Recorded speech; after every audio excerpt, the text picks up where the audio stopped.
Hello everyone, this is सर्वज्ञ, year 152। तो यार आज की इस वीडियो में बात करेंगे हम गेट के एप्टीट्यूड सेक्शन को लेकर, जो है 15 मार्क्स का होता है। जैसे तुम्हें पता होगा, 5 एक मार्क वाले आते हैं, 5 दो मार्क वाले आते हैं। लेकिन फिर भी मतलब बच्चे ने इसको इग्नोर करते हैं, मतलब ऐसा सोचते हैं कि यार ये एप्टीट्यूड ही तो है, कर लेंगे करके। लेकिन 15 मार्क्स अगर तुम ध्यान से देखोगे तो कोई ऐसा और सब्जेक्ट नहीं है जिससे तो सीधे 15 मार्क्स मिले। बाकी टेक्निकल सब्जेक्ट से भी ज़्यादा मार्क्स देता है एप्टीट्यूड सेक्शन।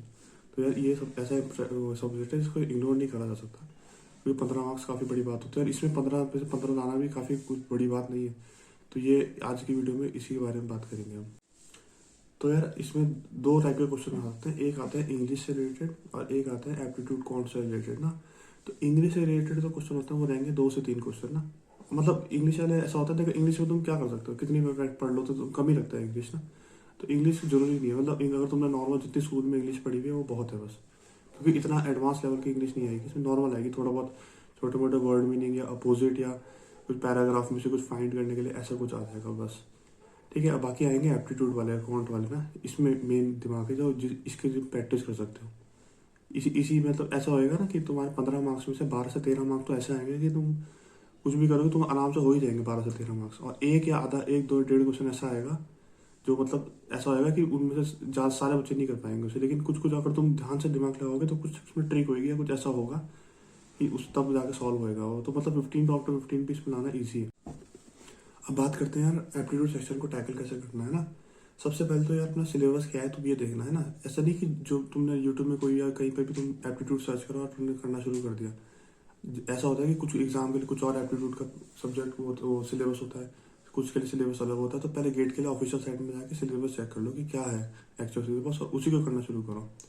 और रिसोर्सेज क्या रहेंगे यार गेट इसके लिए एप्टीट्यूड सबसे बेस्ट। सबसे पहला तो यार मैं बोलूँगा कि प्रीवियस ईयर सारे ब्रांच के तुम एप्टीट्यूड लगा लोगे ना, मोर देन इनफ है। पता है ये मतलब अगर तुम कर लोगे तो बहुत बहुत सही है। ये तो इसको 2-3 बार प्रैक्टिस करो और बहुत सही रहेगा तुम्हारे लिए। बाकी अगर तुम्हें और प्रैक्टिस करनी है तो आर एस अग्रवाल की बुक्स आती है, उससे कर लो सॉल्व।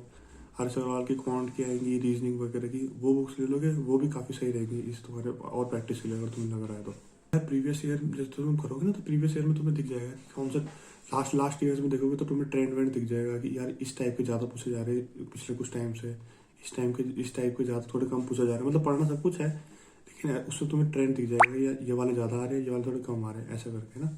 तो उन पर तुम ज़्यादा फोकस भी कर सकते हो। एंड फाइनली यार एप्टीट्यूड सेक्शन जो है ना, तुमको जैसे 15 मार्क्स का है तो तुम्हें अपने पे टाइम लिमिट भी रखनी पड़ती है। जैसे एप्टीट्यूड सेक्शन लोग 20 से 25 मिनट में कर लेते हैं, तो जैसे तुम्हें अपने टाइम लिमिट लगाती नहीं कि आधे घंटे से ज़्यादा एप्टीट्यूड सेक्शन में जाना नहीं चाहिए। अगर उससे ज़्यादा जा रहा है मतलब समझ लो कि तुम या तो कुछ गड़बड़ हो रही है या कुछ और तुम कहीं पर टाइम वेस्ट कर रहे हो, तो उसको छोड़ के टेक्निकल में घुस जाओ। अगर आधे घंटे से ज़्यादा निकल गया तो वैसे तो टारगेट रखना है कि 20 से 25 मिनट एप्टीट्यूड सेक्शन के लिए बहुत है। तो यार इस वीडियो में इतना ही। वीडियो को लाइक कर देना, चैनल को सब्सक्राइब कर देना। Thank you all.